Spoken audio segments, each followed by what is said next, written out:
ইসলামের ভোটগুলো, ইসলামের ভোটগুলি আসলে নাই। কেন নাই আমি এটা ব্যাখ্যা দিলে আমি অনেকগুলো আমরা আদর্শিক জায়গাগুলি আমি বলতে চাচ্ছিলাম যে দেখুন, আমাদেরকে এই প্রশ্নগুলির জবাব দিতে হয় আমি কাউকে অভিযোগ না করে। জামাতি ইসলামী এটা তো ইসলামী দল তো নাকি নাকি সেকুলার দল? ইসলামী দল। যদি ইসলামী দল হয় তাহলে এর তো কিছু এই ইসলামী দল করার পেছনে শরিয়ার কি কোনো বাইন্ডিংস আছে, বাধ্যবাধকতা আছে যে ইসলামী দল করতে হবে? আমার ভাই তো নিশ্চয়ই উত্তর দেবেন, বলবেন ফরজ। আমরা জানি যে রাষ্ট্রীয় ইসলাম প্রতিষ্ঠা করা ফরজ, এটা একটা ফরজ। নামাজ পড়া আরেকটা স্বতন্ত্র ফরজ, রোজা আরেকটা স্বতন্ত্র ফরজ, পর্দা আরেকটা স্বতন্ত্র ফরজ। আমি ডিটেইলে যেতে যাচ্ছি না। একটা ফরজ আদায় করতে গিয়ে 20টা ফরজ লঙ্ঘন করার ইখতিয়ার আল্লাহ রাব্বুল আলামিন দেন নাই কাউকে। এবং এটা যদি একজন ব্যক্তিগতভাবে করে সেটা ভিন্ন বিষয়, কিন্তু একটা দলীয় পরিচয়, দলীয় অনুষ্ঠানে এটা যদি বারবার হইতে থাকে, আমরা জবাবদিহিতার মুখে পড়ি কর্মীদের কাছে।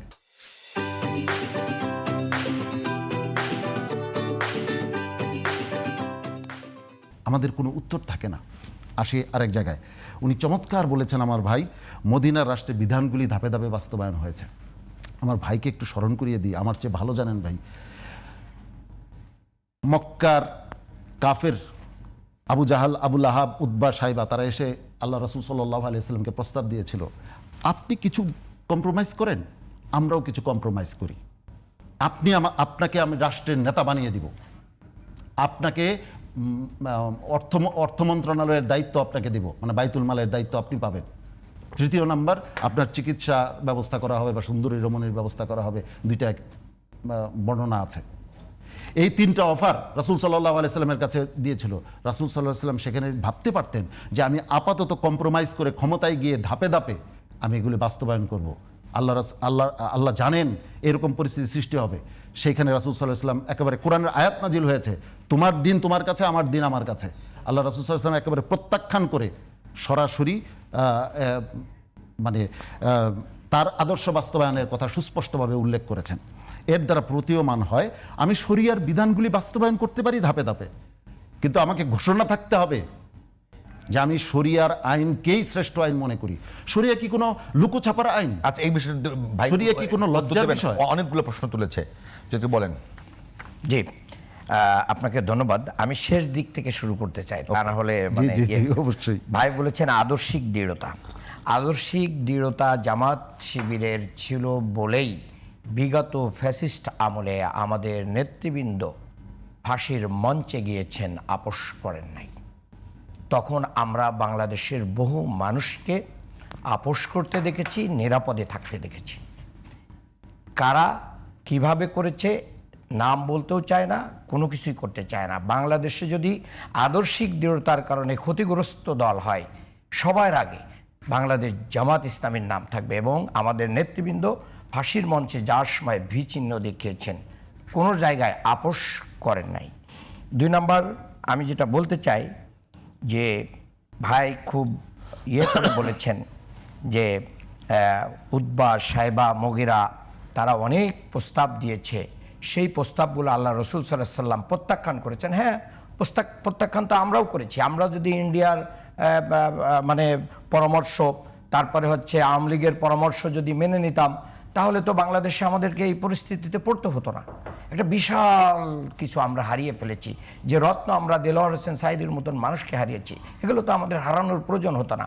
আমরা কোনোদিনও অফিসে যাইতে পারি নাই, আমরা মানুষের সামনে আসতে পারি না। গুম, খুন, আয়নাঘর কি না ঘটেছে।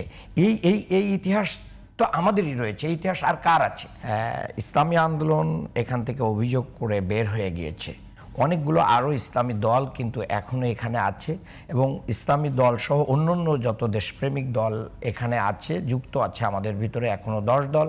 তারা কেউ কিন্তু এরকম কোনো অভিযোগ আমাদের বিরুদ্ধে আনেন নাই। তাহলে এখান থেকে আমরা বুঝতে পারি যে না, আমরা এখানে ন্যায্যতার প্রশ্নটাকে সবচেয়ে বেশি প্রাধান্য দিয়েছি। এরপরে আমি খুব স্পষ্টভাবে বলছি, জামাত ইসলামী এখনও বিশ্বাস করে যে ভাইরা হয়তো ফিরে আসবেন। আমরা দরজা খোলা রেখেছি, এবং আমাদের তাহের ভাই অনেক ক্লিয়ারলি বলে দিয়েছেন ওনাদের সম্মানে আমরা নায়েবে আমির মুফতি ফয়জুল করিমের আসনে জামাত তার প্রার্থিতা প্রত্যাহার করবে। এটার মাধ্যম দিয়ে ইসলামপন্থীদের ব্যাপারে আমাদের যে উদারতা এবং ভালোবাসা, আমরা যে ঐক্য চাই, সেটাকে আমরা মানে আরও ক্লিয়ার করার জন্য আমরা খুব ক্লিয়ার কথা এখানে বলে দিয়েছি। এরপরে আপনি দেখেন যে আমাদের এই বাংলাদেশ ছোট্ট একটা দেশ, আমরা এমন একটা ভৌগোলিক অবস্থানে আছি। এই ভৌগোলিক অবস্থানের কারণে আমাদের অনেক কিছু ভাবতে হয়। আর এই বর্তমান বিশ্বটা কিন্তু গ্লোবাল ভিলেজ। আপনি চাইলেই কিন্তু একা একা অনেক কিছু করতে পারেন না, আমাদের অনেককে নিয়েই করতে হয়। সেই জায়গায় যে হেকমাটা আমাদের প্রয়োজন, আমি মনে করি ইসলামী আন্দোলন আরও যত রাজনৈতিকভাবে আস্তে আস্তে ম্যাচুরিটির যাবে, আস্তে সেই আস্তে জায়গায় আমি তো অনেক আমি ছোটবেলা থেকে আমার একজন বড় ভাই ইসলামী আন্দোলনের নেতা আমার ঘরেই, ঠিক আছে, অনেক পরিবর্তন হতে দেখছি, বন্ধুদেরকেও পরিবর্তন হতে দেখছি, ফিউচারে আরও পরিবর্তন আসবে ইনশাআল্লাহ। আর উনি যে নারী সহ অন্যান্যদের বিষয় বললেন, যে আমাদের সাথে যারা সমঝোতা করেছে তাদের ভিতর থেকে নারী প্রতিনিধিরা সেখানে বসেছিল, এটা না, আমি এটা থাকতেই বলিনি। পারে। এটা আমি হ্যাঁ, বলিনি। তো এগুলো তো আপনারা আজকে মিডিয়ায় আসেন, আমি আজকে বলিনি। শপিং মলে যান, আজকে অফিসে যান, আদালতে যান, মিনিস্ট্রিতে যান, বাংলাদেশের যদি অধিকাংশ ডিসি এবং ইউনোর অফিস যদি আপনি জানতে দেখবেন যে অনেকেই নারী। তো আমরা চাইলে কিন্তু এগুলো বাদ দিতে পারবো না। যোগ্যতার ভিত্তিতে, মেধার ভিত্তিতে আমরা তাদেরকে আরও সুন্দর ওয়ার্কিং এনভায়রনমেন্টের ভিতর দিয়ে সবাইকে নিয়ে বাংলাদেশ গঠনে এগিয়ে যেতে হবে।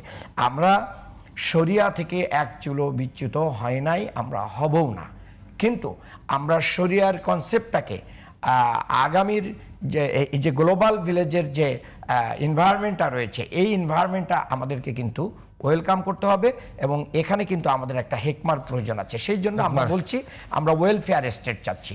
ওয়েলফেয়ার স্টেটের ভিতর দিয়েই আমরা আস্তে আস্তে আমাদের যে বড় সমস্যাগুলো আছে, চাঁদাবাজি, সন্ত্রাস, নৈরাজ্য, দুর্নীতি, মাদক থেকে শুরু করে নিয়ে আমাদের শিক্ষা ব্যবস্থা, এগুলো আপনি ঢেলে সাজান, আস্তে আস্তে দেখবেন যে আচ্ছা। অনেক কিছু শরিয়ার ডক্টর আব্দুল মান্নান।